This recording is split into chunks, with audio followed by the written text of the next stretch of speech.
I call the Labor candidate for Melbourne, Sarah Witty, to concede, to congratulate her and to wish her all the best as the next member for Melbourne. The Greens got the highest vote in Melbourne, but One Nation and Liberal preferences will get Labor over the line. To win in Melbourne, we needed to overcome Liberal, Labor and One Nation combined. And it's an Everest that we've climbed a few times now, but this time we fell just short. I want to thank Melbourne voters for regularly giving me the highest vote, including in this election, and to thank you for the last 15 years and the chance to do some amazing things together. Together, we made marriage equality law after getting the highest vote in the country in a plebiscite that no one should have had to have. We worked hard to get the highest vote in the voice referendum, sending a message of hope that big parts of Australia still want First Nations justice. Together, we got dental into Medicare for kids, and we got world-leading climate legislation. The price on pollution worked. It really worked. It's the only thing that's actually cut climate pollution in this country. In the middle of a climate crisis, we actually turned the corner. Fighting the climate crisis is the reason that I got into politics, and I want to thank everyone in Melbourne for helping us make a difference. This is an incredible, diverse, strong and proud community, and I've loved every minute of being your MP. I want to thank my party room colleagues. They are some of the brightest and most dedicated people that I've ever met. I have learnt so much from them. Together we've achieved so much, and I am sure that they are going to achieve so much more. I want to thank them for their really strong support for me over the years, including the time that I've been leader. We've been able to have really robust discussions inside our party room and then reach decisions and go forward and put it into practice. And I think that has stood us in incredibly good stead. Every single one of them is a frontbencher, and one of the things about being a smaller party in Parliament is that there's no room for dead wood. There's no backbench to send people to, and every single one of the MPs in the Federal Greens party room, like in our state parliaments around the Parliament, are incredible performers, and I really want to acknowledge the amazing work of them and thank them in the Federal Party room for the privilege of twice making me their leader. I'm really proud of what I've achieved as leader of the Greens. We've achieved the highest vote in Greens history. I leave with the vote for the Greens higher than when I started, and our biggest ever representation in Parliament. This election, we may also end up with a record high vote in the Senate too, of around 13%. With some senators effectively getting a quota in their own right. I leave with the Greens now having the sole balance of power in the Senate. The government now can't blame any independent senator for not making reforms. The only thing stopping getting dental into Medicare, stopping new coal or gas mines, or rebalancing unfair housing tax breaks is the government itself. There's also now a big number of seats across the country where the Greens are second. We know about the Greens, we know about the Teals, and now there's the Purples. Mix red and blue together and you get purple. There's now a swathe of seats where Labor MPs owe their political life to Liberal preferences. And the Greens are there in those seats as the real opposition to the two-party system. If the government doesn't use its big majority to start actually cutting climate pollution and tackling Australia's massive inequality crisis, watch for a big swing at the next election and see those purple seats go green. Unfortunately, one of those purple-green seats is now Melbourne. What happened for us in Melbourne this time? I think three things. The boundaries of Melbourne changed. And a lot of people in very high Greens voting areas who'd been with us on this journey were moved out. And a lot of new people south of the river were moved in, people who we didn't have a huge amount of time with to make such a deep connection with. And this made the margin much tighter. Secondly, I think one of the common points seem to be accepted to be made about this election are how votes massively swung from Liberal to Labor during the 5 weeks, and how big an effect Trump had, and how no one had really predicted that at the start. That huge riptide from Liberal to Labor had an effect on us as well. People in Melbourne hate Peter Dutton, and with very good reason. They've seen his brand of toxic racism on display for many years. They've seen his time as immigration minister. They've seen him make comments about Melbourne. And like me, many of them wanted him as far away from power as possible. Despite us making it very, very clear that we shared their position, my initial take is that some votes leaked away from us to Labor, as people saw Labor as the best option to stop Dutton. I spent a fair bit of time on polling booths in Melbourne and had quite a few conversations where people told me that they usually vote Green, but this time they didn't because of Peter Dutton, which is obviously disappointing for us. And whilst not a massive shift in the vote, it did make a difference. And I think on this, I just want to say hats off to the Prime Minister and to Labor, the Labor campaign machine on this point, for making this such a central feature of the campaign. I think it's have to acknowledge that they did run a very good campaign. Labor did run a very good campaign, and they linked Trump to Peter Dutton and made it clear, as we sought to do as well, but Labor made it very clear that Dutton was about trying to bring the Trump style of politics to Australia. And I think it became one of the key defining features of the election, and that drove a big part of that 5-week riptide that we spoke about. I think in 2022, we did better at being the anti-Liberal vote, which is why you saw our vote go up and Labor's vote go slightly backwards in 2022. But I think, credit where it's due, I think Labor probably won that this time. And on the Prime Minister, can I say, look, I know he's got no great affection for the Greens, but he has been upfront to deal with in my time in Parliament, and the ability to be able to have those upfront discussions has been key to getting a lot of legislation through Parliament. Most of the conversations we've had have ended up staying confidential. Some found their way into the papers, but I think I know that the disagreement makes headlines often, but there were a lot of things achieved during the course of this Parliament that I think were on the basis of, that included being on the basis of that relationship, and I congratulate him on his big win. But I think the third and the main thing that affected us here in Melbourne this time is preferences. Labor will win Melbourne on Liberal and One Nation preferences. As I said before, to win in Melbourne, we've had to regularly overcome the two major parties working together on preferences. It's not like traditional contests where Labor just has to beat Liberal. The Greens had to beat Labor and Liberal combined. It's climbing Everest, and we've managed to do it a few times, but this time we fell just short. More people in Melbourne voted Greens than anyone else. We got the highest vote, but Liberal and One Nation preferences will get Labor over the line. I don't know if any other minor party or independent MPs have done what we've done and win repeatedly without either major party sending them preferences, but we've done something pretty incredible over the years.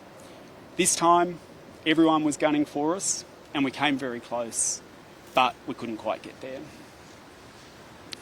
As well as my colleagues and the voters of Melbourne, there's some other people that I'd like to thank as well. I really want to thank the African and Muslim communities in Melbourne, the very big and strong and diverse communities that we've got. Never have I felt more welcomed than when you've invited me into your homes or into your flats, or to share dinners with you. And I think the work that we've done over many, many years, standing together, dealing with the grief of the Christchurch massacre, but also working together to deal with housing, employment, so many of the issues that affect your daily lives, has given me enormous strength and enormous connection. And I feel so pleased that I'll be able to still see you around, and disappointed, obviously, there can't be your representative as much anymore. And it's also, I want to also particularly thank everyone who had the courage to speak up against the invasion of Gaza, and spoke out for peace in Palestine. And I think as we see events continue to unfold in the most tragic way, this is a massive moment of humanity, and we have been really proud, and I've been really proud to continue to push for a just and lasting peace for the people of Palestine and Israel, which is going to be based on an end to the invasion and an end to the occupation. I want to thank everyone who's part of this amazing Greens organisation and movement. Our party officials, to every volunteer and supporter, you keep us all going.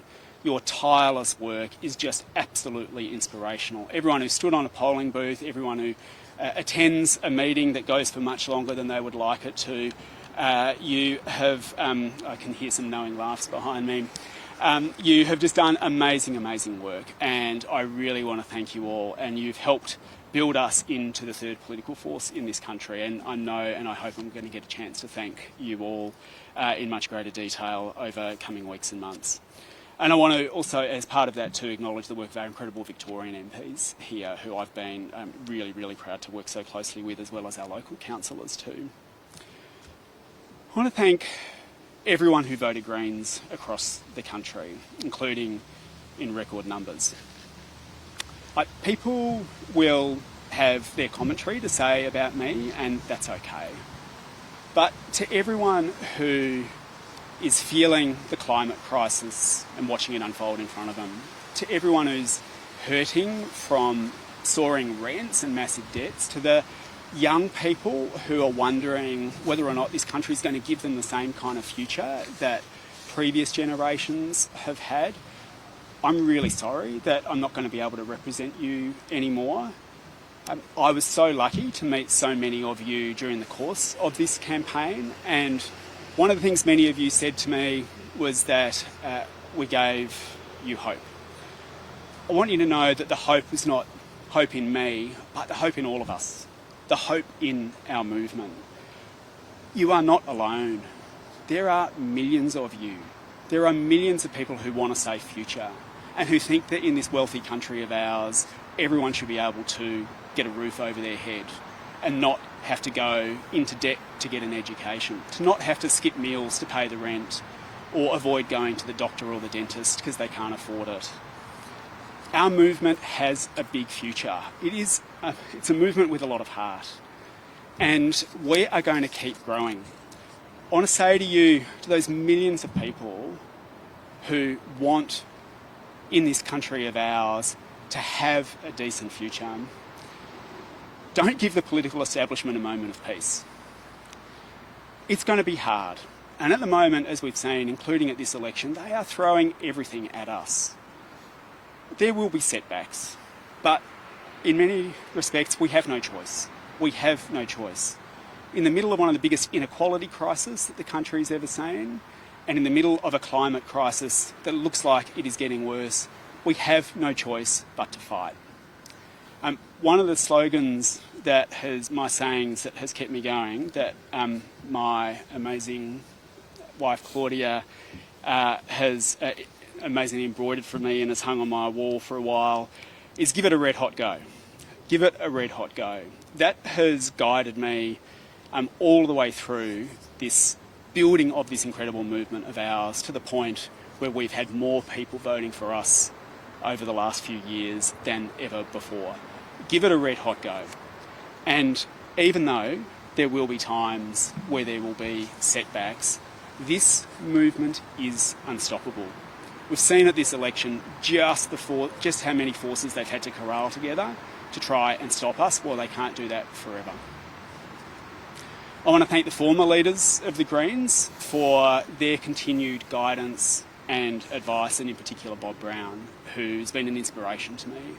I feel incredibly lucky to have been able to share a period of time in Parliament with Bob, and his guidance and his wisdom has been absolutely invaluable. I want to thank my mum and my dad, who've spent fair bit of time over here, more than could be asked of anyone else, helping look after our family and allowing me to continue to do this incredible job that I've had the privilege of doing.